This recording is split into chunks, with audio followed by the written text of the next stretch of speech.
All right, episode 24 of the Roommates podcast is underway now. And if you can't tell, it's our first on-location one. And then joining us is 2023 All-American, 2023 Omaha World Herald, All-Midlands team. He had 1,134 yards. He was 6th in NAIA and went to the third. History. That too, and we went to the third worst high school in the city of Lincoln. Okay. Austin Jablonski, a.k.a. Jabo. Thank you for joining us, my guy.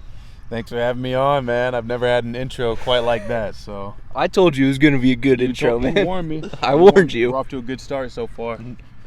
It's a little Lincoln rivalry with Pius and Southeast. We don't like each other. All right. We just finished spring ball. We had our spring game on Friday. Josiah, you unfortunately didn't get to play because of your knee. We're sorry. Yeah, unfortunately, the knee decided to not do what it's supposed to. So, what were your thoughts, though, overall? How do you think we did? Excitements for the future, all that. I think we did really good. You know, wide receiver room, we had a few practices. We had, 4 or 5? Something like that. Like available receivers, so. There was one day where we ended up with 4 for the last 2 Yeah, team you periods. see 4 helmets lined up at the end. It's never a good sign. That was not good. But overall, you know, especially on the offensive side of the ball. Yeah, no, we don't have a defensive guy on here, so we can only really speak on Yeah. offense. But Yeah, I'm not going to speak for the defense, but offense, we took a lot of steps forward, which is that's what spring's for. Just kind of learning how to, learning the plays, learning how to execute them, and we'll have some reinforcements coming in the fall. Yeah.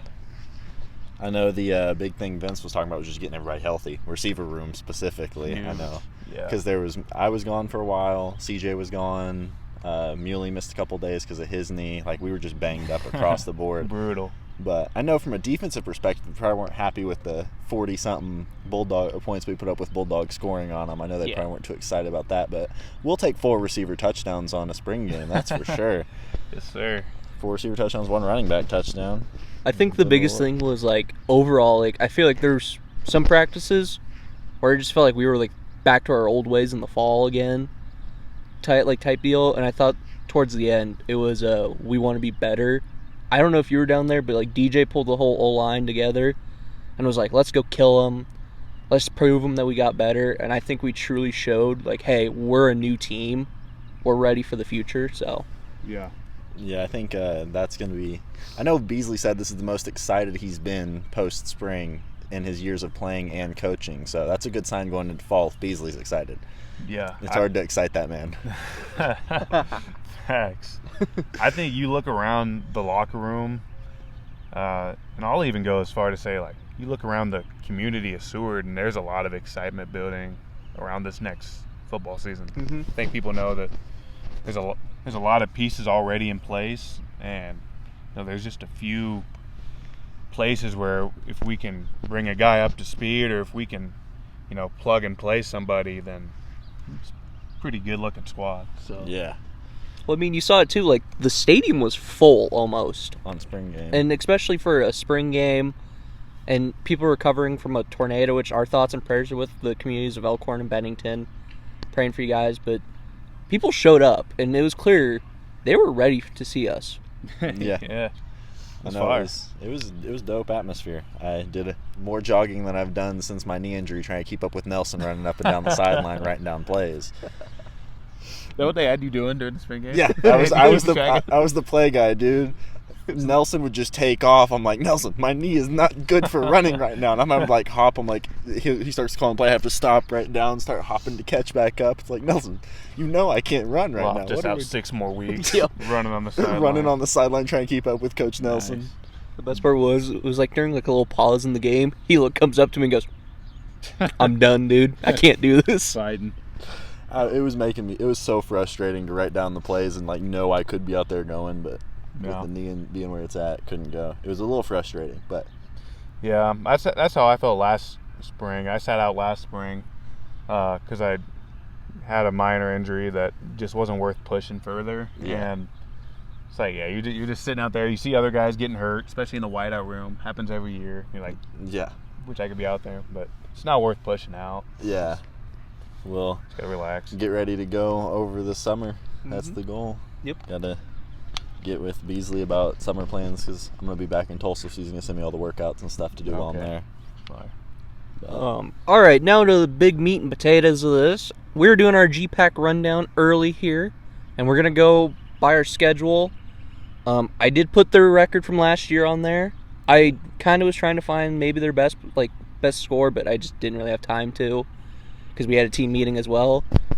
The team meeting I wasn't able to go to because O'Reilly's decided to take my soul for the next 2 days. So starting with Waldorf, they are new to the G-Pack. We have them at 7 p.m. right here on the field. And they went 7-4 last year. What are your thoughts about them? I'm sorry. I still can't get over that you just said O'Reilly's took my soul for the last 2 days. It wasn't even until 2 weeks ago I knew you even worked at O'Reilly's, and now I just see you always there. Yesterday I worked 9 a.m. and I was supposed to leave at 6. Or not yesterday, Saturday. I was supposed to leave at 6. And my boss comes in and goes, "Hey, we had a guy quit on last Monday, so we need you to work till close." So I walked out of there at 9:30 that night. Worked 9 to 6 yesterday. I was supposed to work 9 to 6 today. Worked 9 to 7, and I work 9 to 6 tomorrow. But I'll probably get hours added on tomorrow night. So that's grinding. Yeah. Hey, all $11 an hour I make. It was I didn't on Saturday. I walked in at 9 and did not walk out of the O'Reilly's building once until 9 p.m. For 12 straight hours, I was in that building. Where you belong, man. Didn't even get a lunch break, dude. Just kind of was there. Don't need it. Ordered me some Domino's. Sweatshop of the 21st century, O'Reilly's. O'Reilly's in Seward. They're hiring. Trust me. There's a giant paper on the door that says we're hiring. Because they've got 4 people after I leave to go back home on Wednesday to run the entire store. Hope you hit that sales quota, man. My sales quota is very low right now, considering I'm at a store where I'm carrying the sales and doing $2K a day.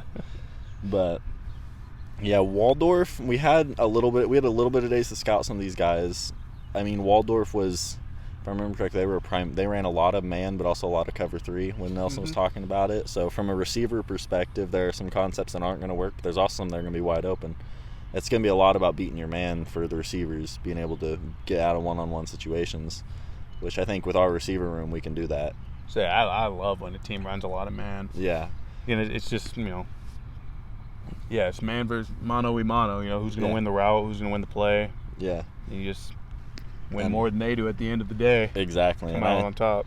And I know you and Van Cleve can both go win just about any one-on-one matchup in the G-Pack. That's for sure. Oh, yeah. So I don't think there's a corner room that can cover you and Van Cleve when you guys are both healthy. So now that we've got Van Cleve healthy for a full season. I know. Fingers crossed. Fingers crossed we can keep everybody healthy for a full season at receiver. I feel like that week is going to be a lot of look for, obviously, him and Van Cleve. Yeah. But I feel like it might be a big run week, too.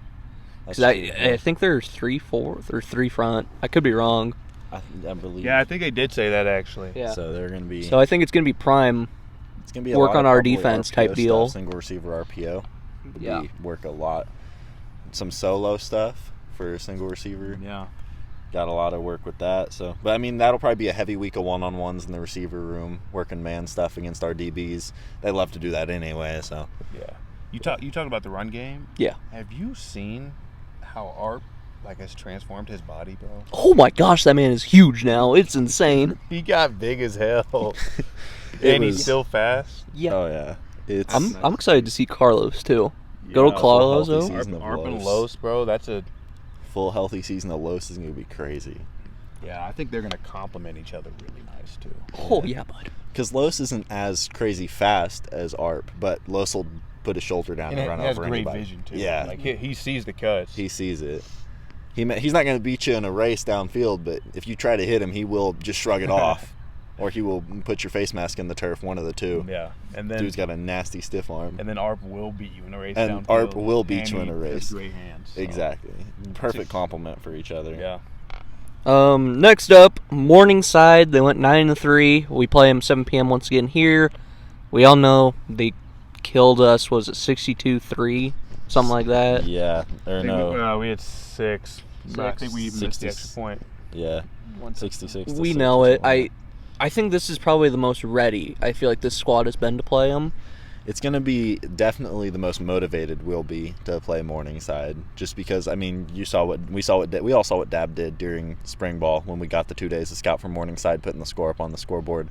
I can only assume he's probably going to do the same thing in fall when we do for the entire week of practice. So, we're going to be motivated going into that game, knowing what they did to us last year and knowing what their coach said. I don't remember if you remember what Dab talked about with that, where their coach said some things at the coaching conference about us that Dab said was not the greatest thing to say about an opposing team. So I actually didn't hear that. There was some, I don't remember what Dab said he said, but Dab said that he made some comments about our team as in general at in front of hundreds of coaches at a coaching conference, in front of all of them. Dab was that was what he thought about us, was that he felt like he could do that to us, just air us out over in front of hundreds of coaches. He basically said we're a fun team to play against because we're physical, but we're just not that it's something we're not that easy to score with. It was something like we're not. It was something like it was fun to play because we're physical. That was about it. Was that we were fun to play because we were physical. Nothing else was that. Which that's not something you say about an opposing team while their coach is in attendance at a coaching conference. But Yeah, we'll be ready for that one. I think that one's under the lights too. Yeah, we get 7 p.m. right 7 p.m. at home, so we'll get the lights show and everything. Bro, I love the new lights. Yeah, those are so cool. Tough. Soccer gets to use them all the time. We get back-to-back weeks first to start off the season. Next up, Dakota Wesleyan. They went 6-5 last year. We play them. I know we wish we could have back. Yeah, we play them at their place at 1 p.m., so we're back to the traditional 1 p.m. kicks. We all remember how that one went. We lost on a pitchback. Did we fumble it or did we get tackled? I don't remember quite well. No, it was that was the one. Was that the tight end, or was that the tackle screen? No, that was Midland. Okay. No, we lost to these guys. I had the ball on the 4-yard line. Oh, yeah, I know you scored it, and yep, you scored it on the 4, and then we got the ball back, and then I know we were within 1, or we were close. I think it was if I remember correctly, that was the game where there was a really, really bad spot. Yes, it was his bad spot. Yeah, so y'all know how I already feel about that. But yeah, because you were the one with the ball in your hands. But so we'll be ready for them too. I agree. That's a game that could have went. Like Dab said, we were 7-3 if you changed 4 plays from last season. Yeah, they were a solid team, but that's just one of those games where you feel like you were in control, but you just kind of run out of time. You know what I'm saying? Yeah. There was 5 more seconds on the clock. That was a game that we could have won. If we had one more play, that game was over. Yeah. We were winning it. So it's all about those guys we'll be ready for. And then next we got Briarcliff. They finished 4-7. They were below us in the standings last season. We play them at their place at 1 p.m. and that was our back-to-back home and back-to-back away. Yep. Pretty much the schedule flipped over, but yeah, that one was our light show game. That was homecoming, wasn't it, too? Yeah, it was. Something like that. I don't know. That was a fun one, though. Yeah, the first half of the season is mainly what I don't remember because I was injured, so I just kind of was standing there doing nothing on game days. So. Yeah. Not to mention, me and Will did not travel last year, so the away games from last year, it was just you. Oh, yeah. I remember that. Thank goodness no more Jamestown. That's for sure. Dude. No more traveling to Jamestown. That bus ride is so brutal. 8 hours away. Yeah, and it's like the deal where you get on a bus. The coach is like, "Now remember, we're on a business trip." He's like, "Dude, I'm not sitting here for 8 hours locked in." You guys got to sing karaoke last year, from what I heard. So in the hotel we did. That was fun. The hotel is always fun. I wonder where we'll be staying for. Was one game we always stay in a hotel. My guess, I would imagine Dakota Wesleyan. I feel like that's far enough. Is that the furthest we'll go? I know when we play at Waldorf, that'll probably be the furthest we'll go. Yeah. But I don't know about next year. Farthest we will maybe go is probably Dakota Wesleyan. I know we play at Northwestern too, so I don't know which one of them. Yeah, would I don't be know further, which one they would consider. Yeah, but imagine we stay in a hotel at the Doan game or whatever, just chilling. Yeah, Crete. 30 minutes away. Pay me to do that, man. Get me home. 30 minutes away. Dad's like, we're staying in a hotel. No shot. God. I'd be like, Dad, I gotta go to work tomorrow, dude. Get me back in my car. I'm going home.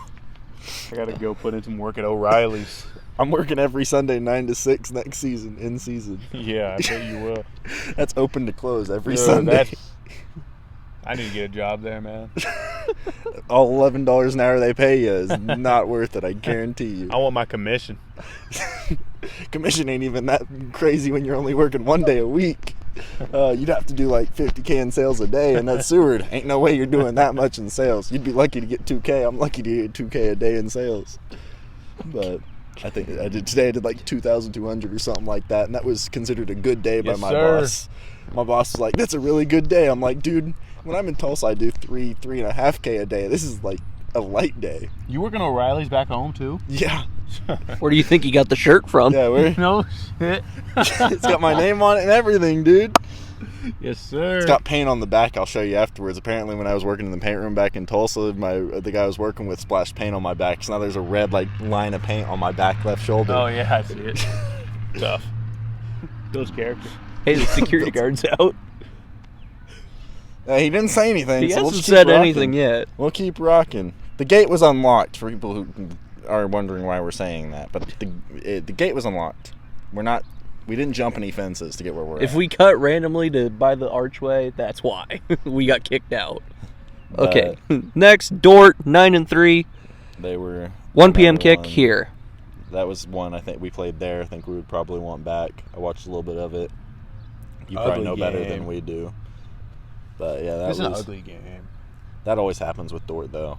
I think from what I've seen, that kind of is the trend with Dort. Is it's an ugly game, and it's whoever comes out of the slugfest on top. Yeah, I feel like for Morningside, Northwestern, and Dort, those games never go how you think they're going to go. Yeah, And Northwestern, we did a good job responding, yeah, and Dort and Morningside, we kind of just rolled over and died. Like yeah. we didn't really have that attitude where we were going to put something together and make it work, and like we just need to have that grittiness to us. I think this year when we find ourselves in those situations. Yeah, I don't think anyone gave us, talking about Northwestern next, I don't think anyone was going to us in the fight for them for what we did to them week one. I don't think anyone expected that out of us going into the game. I think we did. Way. I don't think anyone outside of the team Right. thought that. So I think for us to go in and fight with them the way we did week one, if we can just bring that to those big games against Northwestern and Dort constantly, I think there's a chance we could beat one of them next year. Like, especially, I think it was Morningside that Dab when we talked through. They have one returning DB in there too deep. And he didn't even play a game for him last year on a Saturday, so they are going to have guys that have not played a Saturday game for Morningside, and we'll be there week one because we play week 0 versus Waldorf, so they will have not played a game. So we'll be the first chance they'll get to play. Those DBs will be against you and Van Cleve. Yeah, That'll be the first Saturday game they get to play in a Northwestern or in a Morningside uniform. So yeah. I think if we can just bring the fight we had against Northwestern every game, I think we got a really good shot at knocking one of the big three off this year. Yeah, I mean, I like our team against all three of those squads. You know what I mean? Like, I don't see why we couldn't beat them all. Yeah. I think there's a world where we could beat them all, and I think that if we play like we did against Northwestern with where we are at right now as a team, I think it's a realistic thing to say we could beat all three of the big three this year. You mentioned Northwestern. We'll go to them now. 14-1. Only loss was in the national championship. Yeah, they are your runner-ups this year. We play them at Northwestern 1 p.m. And I think you're right. I think people had us out of that game early. Yeah. And the fact that we kept up with them, what we were a score away from winning or from tying it. Two, something like that. I think that game, like, we had the whole message the first week of fall camp. We wanted them heat of the day. We got them heat of the day. Yeah. I felt like they weren't ready. I think we caught them off guard early. I think especially you caught them off early a couple times. I know that was also the one full game we had Van Cleve healthy, and I think he showed what his versatility was in that first game. I think he had 10 catches for like 100 yards or something like that, and a touchdown. I think something he went for like 130. He went something like 120, 130, I think, somewhere in that range, and that's like for your first game playing college football. That's pretty darn good because he told us the only thing he did at UNL was flag football. He didn't he hadn't played in a game since high school. So for him to come out and have his first game in college be that, I think it showed truly what we could do as a team last year if we were completely healthy. And I think that with us being, fingers crossed, fully healthy next season, I think that that's where we could be, is what we played against, how we played against Northwestern. I think that would be what to expect. If you're going to watch Concordia football next year, that's what you should expect, is what you saw week 1 versus Northwestern, that kind of fight every game. Yeah, I think it was a surprise to a lot of people when we put up, however many points we put up. I know we had more than 35. I think we had like 30. I want to say 38. Something like, that sounds about right. But, I think that was a big stepping stone for us to, like, show ourselves what we could do. Yeah. In this spring, we worked towards making that more of an expectation. Yeah. So I think, we're just going to grow off of our good games, learn from our bad games. Yeah, definitely. And then the team that none of the three of us like, you guys are a little bit closer to it because you guys are from Nebraska. Maybe Yeah. I learned pretty quickly, but Doane, the week after Northwestern, kind of could be considered what I would say a trap game, because we're going to be so focused on Northwestern the week before. We're going to really have to lock in. It won't be that hard, but considering it is Doane, and we know how everyone feels about Doane, but that a lot of people will probably be looking at that as a trap game. I think we'll be just fine going into it, because we all are very much not big fans of Doane. Not being from Nebraska, I learned real quick when I walked on campus and saw the Duck Phone shirts. That was a pretty obvious indication of how we felt about them. But I mean 2-9 last year. We beat them last year. I think go into it the same way we did, and we'll be just fine against them next year, especially when we're fully healthy. I think NAIA, especially GPAC, when you see a team have a go 2-9 or something like that, it's dangerous, because then the next year you can almost guarantee you're going to see a completely different roster. Yeah. You know what I mean? Yeah, it's going to be guys that we have never faced before. Right. Like, they're going to get some transfers. They're going to, this, that, and the other. And I think that is also what could make it a trap game. Yeah, we'll go in thinking it's the same team we played last year. You got to expect a whole new opponent. Yeah, you got to. Especially if a team thinks that they need to rebuild or, Exactly. And Mount Marty right after that. Whoa, man. 2-8. What? Cutting in front of me. We play them 1 p.m. at their place. Okay, go ahead. And then, Sorry, dude. My bad. And then we play Mount Marty the week after that, 2-8, kind of the same boat.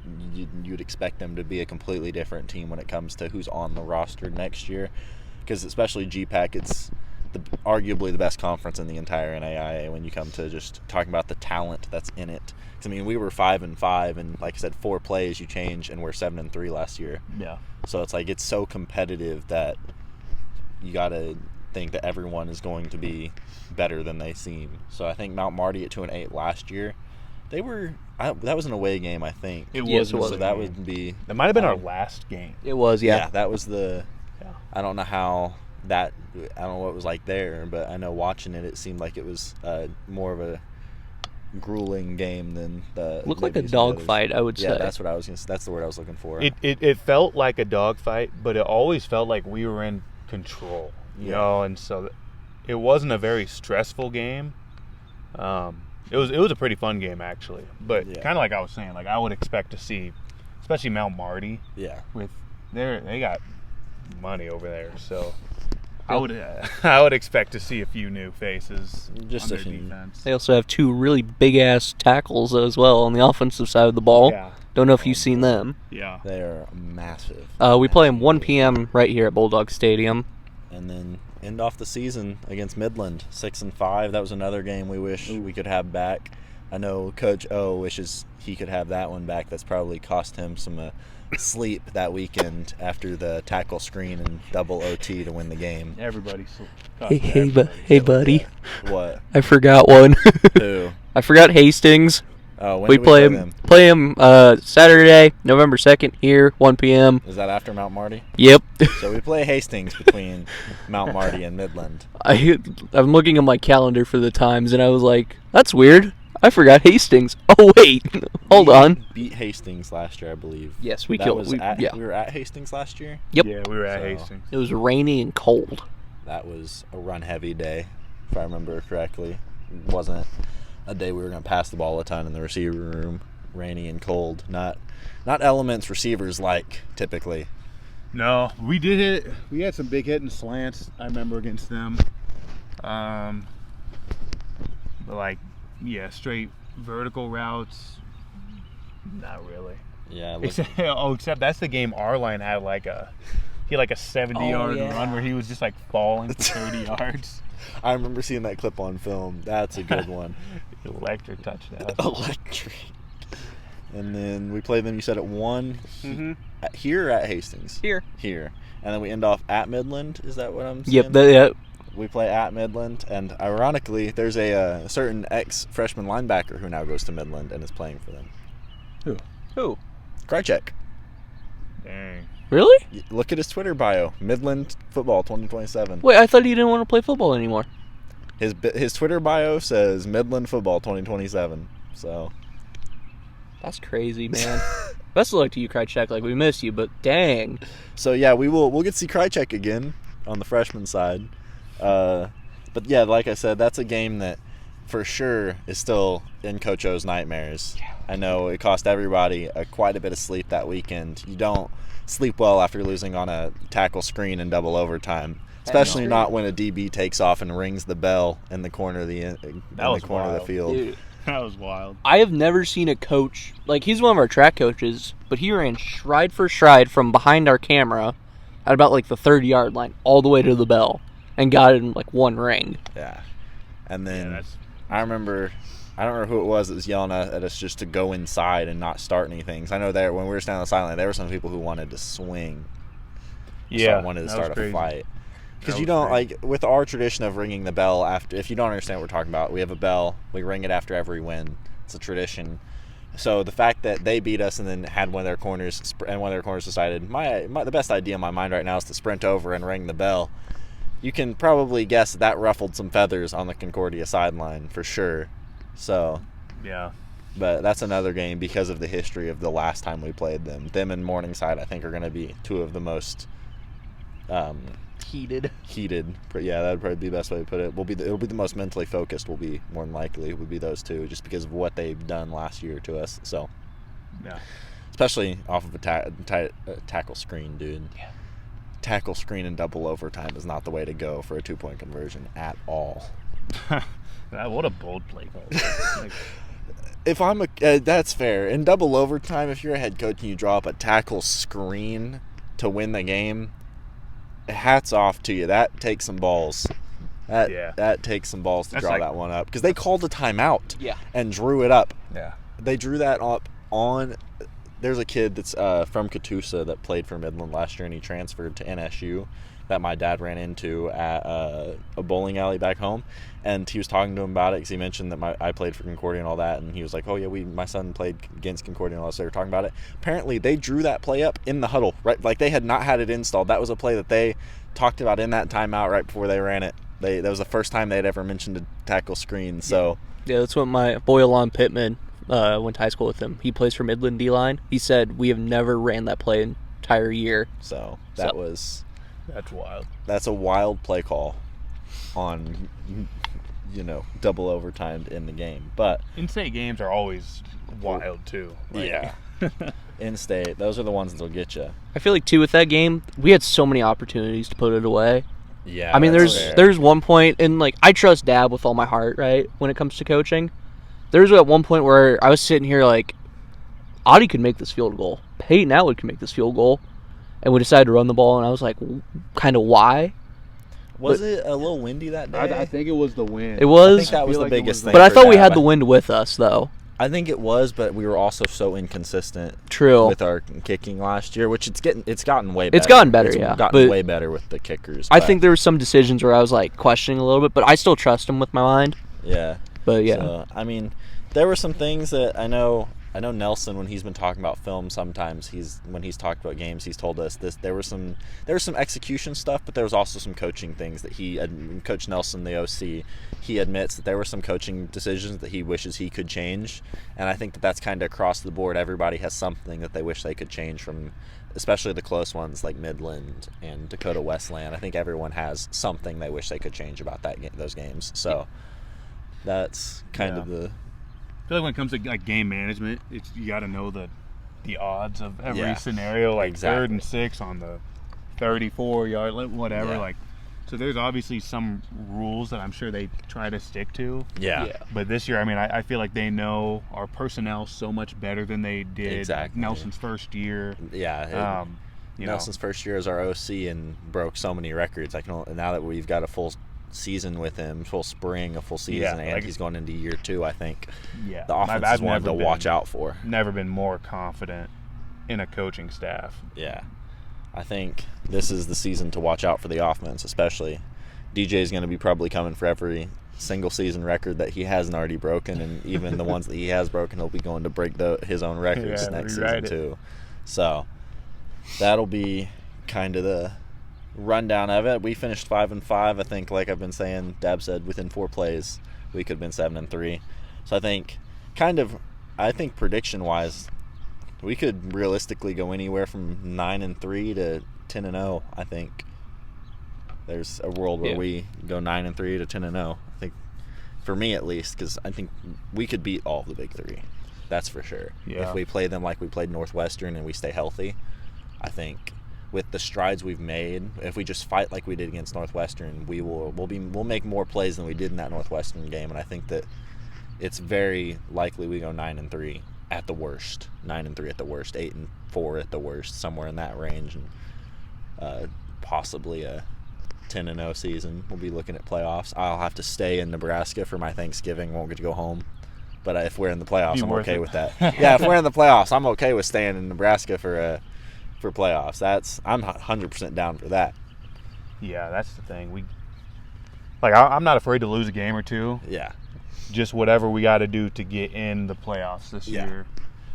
That's what we got for to sure. do. So. And even if we go 7-3, I think we'd be knocking at the door, possibly getting. I think depending on who the losses are too. Yeah. Like if you beat one of those 3, you know, I think that gives you kind of the edge in against other conferences that have a need to get a non-automatic bid, because you're looking at like, hey, they were able to beat like Morningside, who is probably going to come in at like a 3 seed or a 4 seed. Right. So if you look like, oh well, one of Morningside's losses is to this Concordia team. Well, hey, that's better than maybe some team who lost to the 4 best teams in their conference, and none of them made the playoffs. Yeah, none of them made the playoffs. So it's like it's kind of the big thing, is just who the losses are to will kind of I think depict or decide if we make playoffs or not. Yeah. So that'll be kind of the big thing for us next year. But I know I'm excited for it. I know you are too. Your last season, right? Yes, sir.